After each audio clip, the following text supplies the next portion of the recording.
Hey, what's up, guys? Your boy Frankie. I found my headphones, but then I lost them again, and I didn't feel like looking for them too long. I just felt like coming out here and making a video. I took a day off, so I needed to get right back on it. I want to give a shout out to my boy Birdman Martins. Go check his channel out, Birdman Martins, with an S at the end. It's super dope channel. Similar to Ryan Leone's, similar to mine. He's just basically doing the exact same thing as me. It's just a dude with a camera, fucking a dude with a phone, shooting videos. Talking about his life. Same thing as me. I guess he got inspired during this whole quarantine thing or whatever. But yeah, go check out his channel. It's really dope. But man, I'm fucking super disappointed, dude. Nothing bad. Just yesterday, I felt like splurging. I got what I normally get. And then I felt like splurging, getting some bud also. So I spent an extra 10. I know $10 ain't that much. I spent an extra 10, got a gram of bud. Trash. It wasn't even bud. To call it bud isn't. Nah, dude. It's like CBD. It looks like fucking dank. It looks like dank. It smells like dank, dude. It has all the characteristics of dank, even the texture, everything. But it's not, dude. I didn't even smoke yesterday at all. I didn't smoke the whole day yesterday. I didn't smoke at all. I smoked this morning, didn't feel it, and my supplies of my other stuff, you know what I mean, my other stuff is kind of low. So yeah, I did a little bit more last night than I should have. That's why got a little carried away. Woke up in the morning with less than I thought, but still probably enough to get by. But I was hoping, with the bud, I would be able to distract myself, but no, that's not going to be the case, dude. Because I guess I distracted myself for the 20 minutes while I was smoking, but that's it. Yeah, it kind of relaxed me a little bit, but that's I didn't pay $10 just to be kind of $10 ain't shit. Don't get me wrong, but I didn't pay fucking $10 just to be kind of relaxed. You know what I'm saying? Like I should have gotten stoned like 3 times off of that. 3 good times. You know what I'm saying? Because I smoke out of a pipe. So yeah, dude, I should have gotten stoned 3 or 4 times off of that shit. I didn't even feel it, dude. Like I would have rather smoked swag. I would have rather smoked swag. For you guys that are selling that CBD bullshit, man, that's fucking trash, dude. Sell real bud. Don't sell CBD. It's fucking bullshit. And don't. It's not because I only spent $10, because I spent $10 with another guy a couple days ago, and it was fucking good, super good. And it ended up lasting me like 4 times. Super good. And I didn't even smoke yesterday at all. Anyways, that's enough rambling. I've been rambling on for 3 minutes. Go check out Birdman's page. You know what I'm saying? My battery is kind of low, so I'm gonna try to make today's episode short. Let me see here. Where we had left off, that guy Wicked that came into the pod. I was being a crash dummy. That guy Wicked came into the pod, tatted up homeboy. You know what I'm saying? You guys know the type. Especially my San Antonians. You know what I'm saying? Dome piece, tatted up. Sells nothing but dope. Drives a Suburban. Balls up and down Zazamora. You know what I'm saying? Y'all know the type, man. Y'all know the type. Anyways, yeah, there's 2 types. There's the guys that ball up and down West Avenue, and the guys that ball up and down Zazamora. Yeah, I fuck with both of them. You know what I'm saying? But yeah, this guy was the guy who he didn't tell me where he lived, but just from looking at him, I imagine that he fucking balled up and down Zazamora. Who knows? Who knows? But I come to find out he did drive a Suburban, just like all the other homeboys, all the other dope boys. You know what I'm saying? But so yeah, this dude gets into the pod, right? And for some reason, he comes in the middle of the night, right? Gets out of booking and the magistrate, so he's already been locked up for over a day. By the time he hits the pod, he's definitely had to have been locked up for over 24 hours. I would probably say closer to like 48 hours, because that usually takes a while. Even though I went up from booking really fast, usually it takes like a day. It averages like a day. It can be up to 3 days, but it averages like a day to go when you first enter the county jail to go upstairs to your pod from booking, right? And this guy also had to go to the magistrate too, and that's at least another 14 hours. You know, it's like 14 to 16 hours, something like that. I think up to 18, but not more than 18. And probably a minimum of 12, you know, because they got to give you a chance to bond out from there. Anyways, this dude comes into the pod, man. He seems like a straight up gangster, like straight up, you know. And you know, he tells us about his charges. He had a fucking key of ice. On the last video, I screwed up. I said $150 bond. No, no, no, no. I meant to say 150,000. I don't know why. I was like so like ADD'd out, walking, pacing around and shit on that video. That I meant to say 150,000. Okay, $150,000 bond. All right. So yeah, you guys can roast me in the comments, you know, but it's not gonna happen because nobody even watches the fucking video. Not even my own friends. You know, it is what it is. You know, whatever. You know what I'm saying? They did watch the first 2 that came out, and then they're just like, whatever, dude. Same old shit. You know. I don't know. I'm doing it for me, man. Hopefully somebody somewhere out there enjoys these videos, and it does entertain me. You know, it gets my mind off of stuff for a little bit. But I know this little microphone looks fucking ridiculous, dude. I know, but it does work, and that's all that matters. So this dude Wicked comes into the pod, dude, and comes in the middle of the night. And for some reason, the next day we don't get let out of the day room. And by the way, that night we were fucking getting down, doing lines of pills. And I think Julian was like, "Look, dude, I'm gonna buy some fucking pills, and I'm just gonna fucking snort everybody out. I'm just gonna give everybody lines. You know, I'm not gonna fucking charge people. I'm buying a bunch of pills because he made store. And yeah, so he's like, I'm buying a bunch of lines. I'm hooking everybody up. We're all getting down, and that's it. You know, because the other guys, D and B boy, they were kind of shysty. They would get pills too, but they were kind of shysty with it, you know. And same thing with June, but me and Julian were not like that, you know. So, you know, I threw whatever pills I had gotten into the mix, and we just made a pile. And I think I got like Visceral or something. But Visceral is okay. It's better than nothing. You know, it's not super good pill, but it's better than nothing. It does provide some anxiety relief. So, basically, this dude comes in middle of the night after we already got down on pills or whatever. They let us out for breakfast. We eat breakfast. We rack back in, and most of the guys go to sleep. I don't because I can't sleep, but everybody else pretty much goes to sleep, or they at least pretend to be asleep.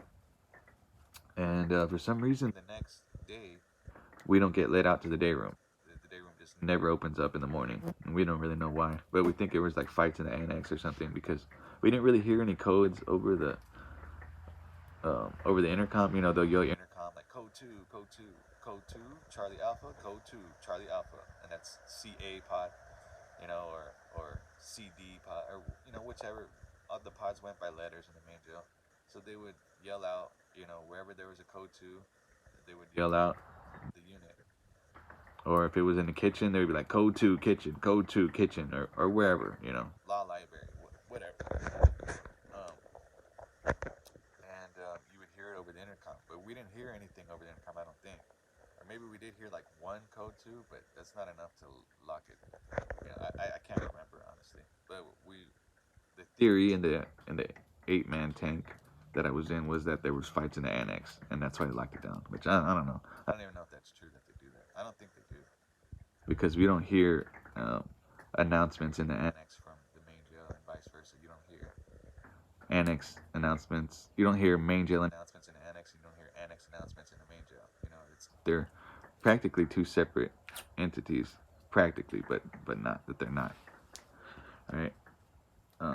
So we don't come out to the day room at all. We're trapped in the cell. You know, I'm still feeling sick, but I'm feeling a little bit better. Julian lets me listen to his radio, and that Flow Rider song, Welcome to My House, came on, and it just, I don't know why, because I hadn't heard any music for like 3 days. It just like really moved me. It's the corniest song ever. me. And I was like, man, I can't wait till I get out and I say, welcome to my house. You know, I can't fucking wait. You know, and at this time, I thought I was only gonna do like 6.5 months. I ended up doing 8. So I ended up doing like a month and a half longer than I thought I was gonna do. But I still knew I wasn't gonna be home for a long time. So I envisioned myself going home 6 months from then. You know, or around that. You know, around 6 months from then. You know.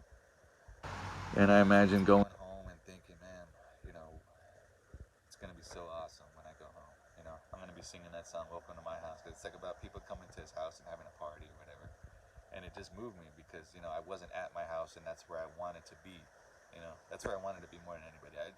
Anywhere. I just wanted to be home. I just wanted to be home so bad. You know, even though I'd only been gone like 3 days, I knew I wasn't gonna be home for a long time. So I really, really, really, really, really wanted to go home super bad. So we didn't get let out to the day room. Julian lets me jam out on the radio, and man, I jammed out for like a good 30 minutes, and it was fucking awesome, dude. It was an awesome jam session, dude. It was really fucking awesome.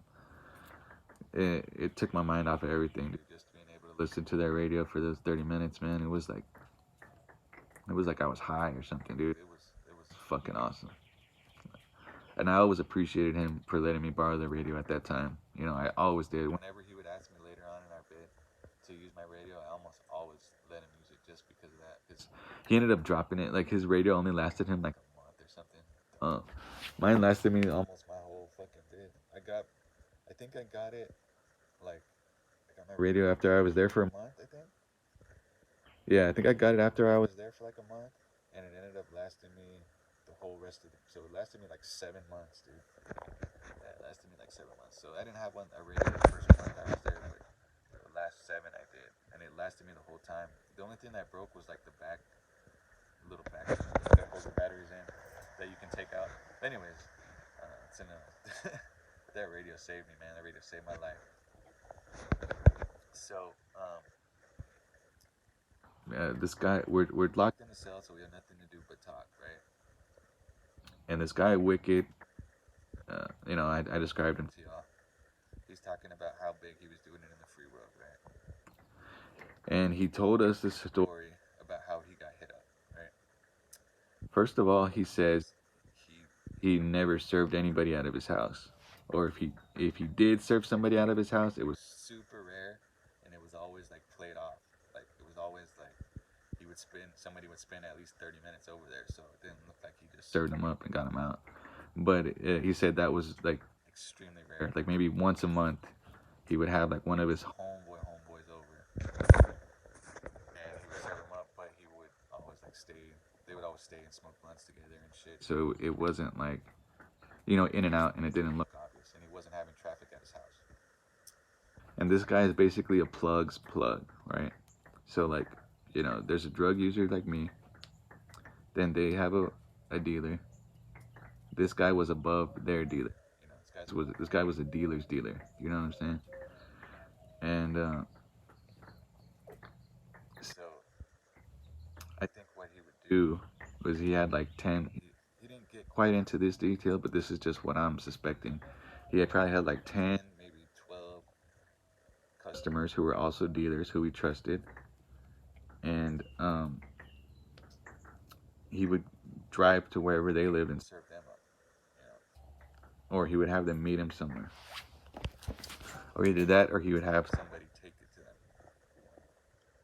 And I think that's probably more what he did. He probably had somebody take it to them.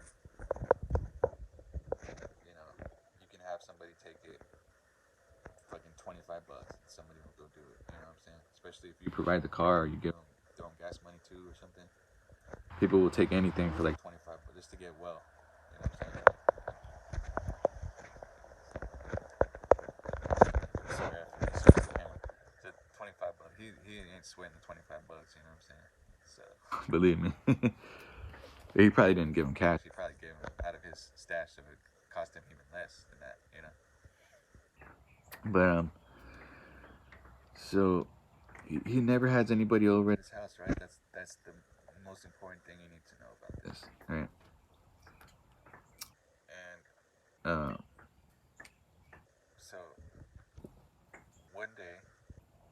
he notices a squad car, a San Antonio police squad car by his house.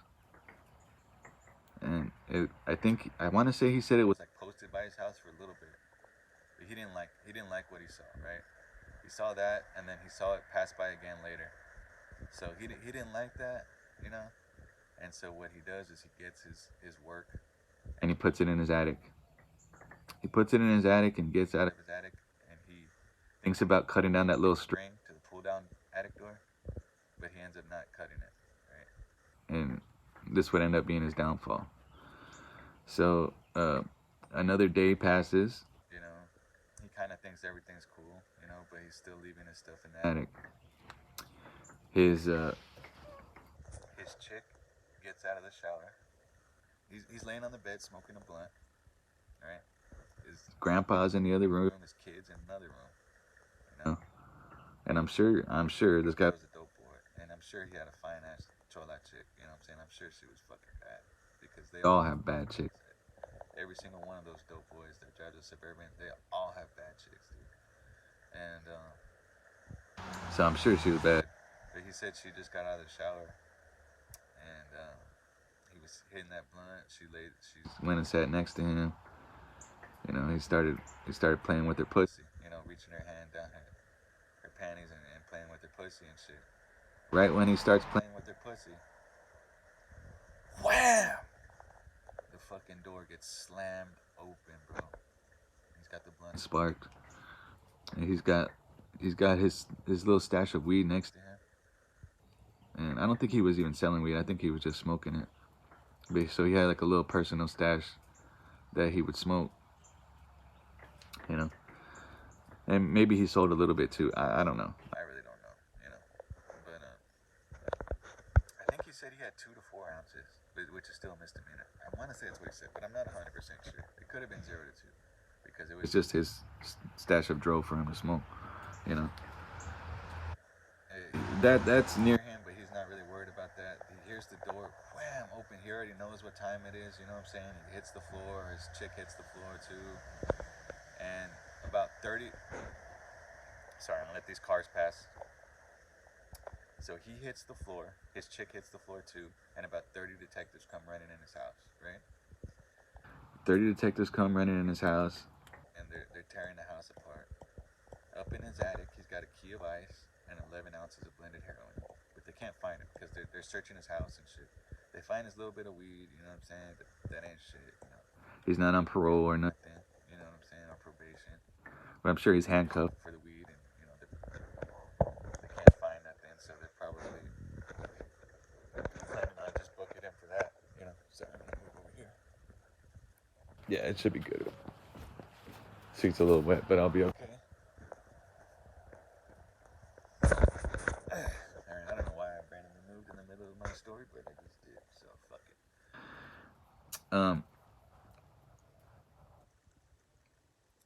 Yeah, so 30 detectives running up in his crib. You know, I'm sure uniform officers too, but he said detectives. I don't know. And they can't find shit, and then, you know, he's all upset because they fucking like force his old grandpa down to the floor and shit. He's super old, you know what I'm saying?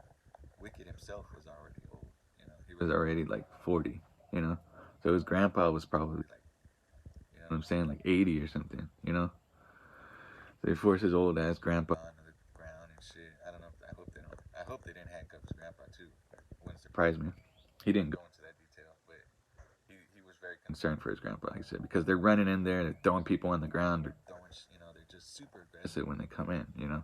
So you don't know, you know, any little wrong movement, they're just gonna fucking hit you, you know. He just didn't want them to hit his grandpa, which I understand, you know. I think they got the kids out of the house real quick, but CPS ended up taking the kids, you know, because of what happened, you know. So CPS ended up taking the kids and getting temporary custody. And that also plays a factor in the story, which I'll get into shortly. So, like I said, he put his shit in the attic, right? But he didn't cut that string. So they're already getting ready to go, and they're already just gonna, I think they were just gonna charge him with that little bit of weed that they had, dude. I think that's what they were gonna do. They had him in the cop car. They didn't find shit. Of course, he didn't talk in. They're like, well, fuck it. Just charge him for that 2 to 4 weed and let's get out of here. And right before they were about to wrap it up. You know, he thinks he's just. Shit.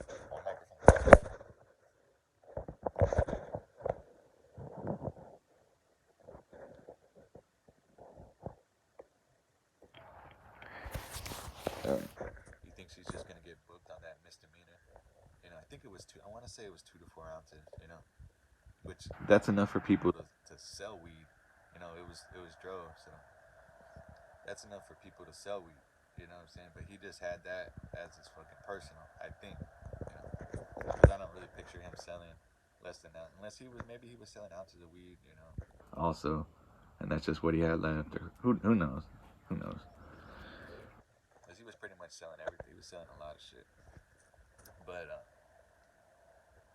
right when they're about to leave, this one female detective um, says, "Hold on, right before we go, let me check one more spot." You know, and Wicked sees this. You know, I don't know if they took him out of the cop car at this time or what, to ask him more questions or to see if he would like target glance stuff or accidentally give himself away. You know, they do that a lot. You know, if you keep looking in a certain area, you know what I'm saying, they'll search that area. You know, so I guess they were trying to check see if he would target glance or what the fuck. But you know, I don't know. Maybe he was target glancing the attic. Who knows? You know. And this female detective says, "I'm gonna check the attic." Um, she climbs up there. She pulls down the string. Climbs up there. Now, he was explaining that, you know, the door to the attic looked exactly like the ceiling, and if you look closely, you could see the outline, but you had to look kind of closely. So, if he feels like if he had cut that string down, she may not have seen it. You know, that there was probably a good chance that she would not have seen it or thought of it. The string hanging may have been what precipitated her to search there. You know what I'm saying? Who knows? You know, maybe she would have found it anyways. But she goes up to the attic. She looks around the attic. She doesn't really find anything, and she's like, she comes back out, and she's like, I need help, or I need a flashlight, or something to that effect. I don't remember exactly what she said, what he said that she said. But she goes back in there. I think another like detective goes up there with her or something, and then all of a sudden she comes out screaming, "I found it! I found it!" She's screaming, dancing and shit. Not dancing, but celebrating. She found it, man. She found it. It was like tucked in like a far corner of the attic, you know. But I guess she got her flashlight or whatever, or the other dude helped her. I don't know. She came out. She had a key of ice with her and 11 ounces of street ready heroin. Sorry, I spent the whole video talking about this guy's story, but I just think it was interesting. You know, he's telling us this story, you know, while we're locked in, and he gets booked into jail. CPS takes a hold of his kids, and that's why he's desperately trying to bond out, right? So he can go to the hearing, the child hearing or whatever. You know, I'm sure he ended up losing the kids, but that's one of the main reasons why he claimed he wanted to bond out. And so yeah, so they find the key of ice and the 11 ounces of heroin, and they book him, and he has $150,000 bond. Now the day room opens up at like 4 o'clock, so we stay locked. Normally, we were supposed to be out from like 8 in the morning until 2 p.m. Except for lunch trays, you know, we have to rack back up when the trays come in or whatever. But normally we're out from 8 to 2. But this time we just stayed racked up all the way till 4 p.m. You know, we stay racked up 8 to 2, and then 2 to 4 is the freeze, and then 4 to 10 we also stay out. So we ended up not getting out into the day room until like 4. And while we get out into the day room, Wicked's hopping on the phone, man. He's making moves. He's trying to get the fuck out, you know. So of course he ends up selling his Suburban. You know, he sells his Suburban. I think from jail. I'm not sure if he sold it from, but well, I mean his his chick is the one who really sold it, you know. His chick is the one who really sold it with his permission, you know. So they sell the Suburban. They're able to raise the money to get his bond. He talks to the bail bondsman over the phone, and the bail bondsman over the phone tells him in Spanish to bring him an ounce. I forgot what he says. Something dame un onza puto or something like that. But he was, you know, puto means like bitch, but he was just joking. You know, he wasn't calling him a bitch. You know what I'm saying? He was just like, bring me an ounce, bitch. Like joking, and he was like, all right, bet, just get me the fuck out of here. He told him. So the bail bondsman over the jail phone told him in Spanish to bring him an ounce, dude. You know, he knows by this guy's charges that he's got it on deck. You know what I'm saying? Like, for sure. For sure, got it on deck, you know. So, you know, this this is going on, you know, and he's making moves. He's hopping on the phone, he's making moves and shit, you know. As this is going on, you know, while we're locked in, I stopped throwing up, you know, and I stopped kind of getting on. People are slowly starting to hate me less and less. You know what I mean? People are slowly starting to hate me less and less. Pretty much nothing happened. After this, I just watched some TV out in the day room, and then we racked in for the night. After we racked in for the night, there's the night freeze, and then after 12 is when movement starts again. You know, so the night freezes from 10 to 12. After that, movement starts again. A couple of people get moved out of the pod, you know. And so I finally get oh no, actually I think first what happened was they called Wicked's RCO1. Like, this was like the middle of the night. They called him RCO1, which means he got released. It's the Bexar County code for getting released. You know, there's some places they call it all the way. You know, ATW, EOS in Florida or something like that. This is like the EOS of Florida or the ATW. It's called RCO1 in Bexar County. And no other county. I looked it up. I couldn't find any other county that has this code for release, but it's called RCO1. And it doesn't necessarily mean you're going home, though. If you're going to like another county, you'll still get RCO. You know, if you're being extradited to another county, it's still RCO1. So it doesn't necessarily. It's not necessarily a good thing, you know, but usually it is. And he knew in his case it was. You know, everybody started cheering. I didn't know what RCO1 meant, but then I saw everybody cheering, and I heard him talking about the bail bondsman. I put two and two together.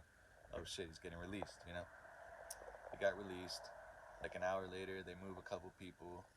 So I finally get a bottom bunk. They tell June that he's moving, you know, and June had been talking about hopping on the ride. He had been talking about being a homeboy in Orejon. But you'll come to find that he wasn't ready, you know. And he asked me about it. I told him, nah, I don't think you should hop on the ride, you know what I'm saying? And I think you should just stay Solano. But another couple of other guys, I think, were trying to convince him. Because he was with it, you know. He was a youngster. He was with it. And he was looking at up to 10 years because he had assault on a public servant. Assault on a police officer, you know, is what it essentially is. But here they call it assault on a public servant. So he had that on top of the case that he was on probation for, which I think was unauthorized use of a vehicle. He ended up only getting 6 months. They dropped the assault on a police officer and just went with the thing he was already on probation for. So they only gave him 6 months, you know. But before, he didn't know that he had only 6 months. He didn't know that he was gonna get 6 months. What I mean to say, he thought he was gonna get like at least 2 years. You know what I'm saying? So he was thinking about prison and hopping on the ride and stuff like that, and becoming a homeboy. Anyways, he gets his card. He looks on the back of it, and it says AK. Right? It says AK, which is main jail GP, which is medium custody. Now I'm minimum custody, so he was like 2 levels above me, right?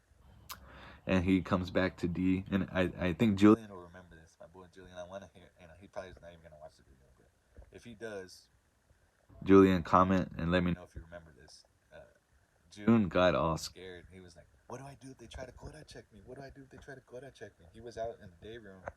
You know, they gave him his card, told him he was going to move, but before he could move, I think a code went off or something, so he got stuck outside of his cell, outside of our cell, but still in the day room where we could still talk to him. He was close to our cell, you know, and there was little vents and you could hear and shit. So he's like, what do I do if they try to quota check me? What if I do they try to quota check me? He was getting all scared, and he was like, what the fuck, dude? You just fade the quota check. What the like, you want to be a homeboy? What the fuck, you know? And D was already like regretting, like even talking to him about being on the ride. He was like, what the fuck? And I want to see if Julian remembers. Anyways, so I moved down to a bottom bunk. June leaves or whatever. He goes to AK. I don't remember if he gets quota checked or not. I ended up seeing him later, but I'll talk about that when we get to that point in the story. You know, and I wouldn't end up seeing him for like another 2 months. I'll say that, but we'll just leave it at that. Anyways, so he leaves, right? I moved down to the bottom bunk for like 30 minutes. And I start resting on the bottom bunk for once. And then they call my name to move too. We all moved. Julian, B-Boy, everybody moved. They were just moving everything. As long as you're done your 6 days, you're ready to go, you know? So we had been there like 6 days, or like 5 days, 5 full days in the detox, plus like the half a day that we were in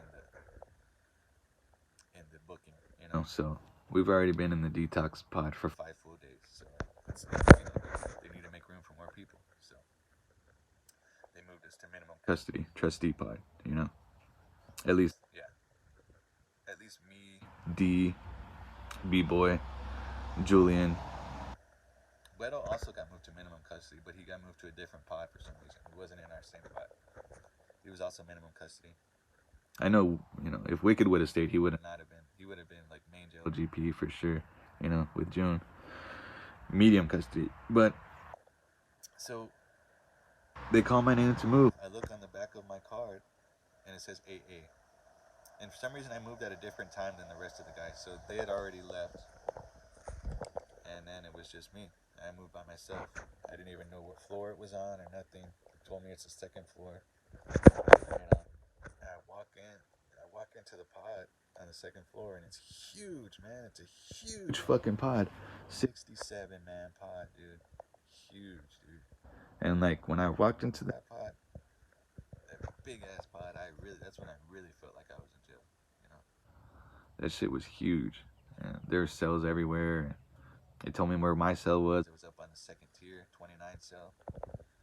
They pop open the door, and I walk into my cell, and my cellie looks at me. I look at him, and we'll get into what happened next on the next episode. Y'all stay tuned. Make sure to like, comment, subscribe. Check out my boy Birdman Martin's song of the day, Flow Rider. Welcome to my house. I'm gonna do a song of the day for each video, because as my bid went along, there was like songs that corresponded to certain times in my bid, you know. So each video I'll do a song of the day, and go check out song of the day, and I'll even give context for the song in each video, so you can, if you want to do that. So song of the day, Flow Rider, Welcome to My House, and it's an old song. This was 2016. Anyways, guys, love y'all. Check out Birdman Martin's. Stay free. And don't get coronavirus.